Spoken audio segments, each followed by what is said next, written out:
F'konferenza tal-aħbarijiet tard illum il-kap tal-Oppożizzjoni Simon Busuttil ftaħar bit-track record tal-Partit Nazzjonalista meta kien fil-Gvern. Dan fid-dawl li l-ekonomija taħt amministrazzjoni nazzjonalista kienet sejra lura kif dan ikkonfermat bl-istatistiċi. Il-Partit Nazzjonalista għandu track record ta' kif ikabbar l-ekonomija u ta' kif joħloq l-impjiegi.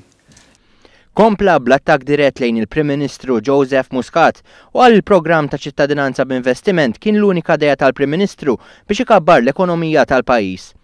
Dwar il-fatt li l-imsieħba soċjali appoġġjaw il-programm ta' ċittadinanza b'investiment, Simon Busuttil qal li wara l-vot tal-lum fil-Parlament Ewropew dawn se jibdlu femtom. U jiena naħseb illi wara dak illi seħħ din il-ġimgħa dawn l-imsieħba soċjali se jirriflettu sew. Dan meta l-imsieħba soċjali kollha jridu li jiddaħħal dan il-programm fl-interess tal-pajjiż.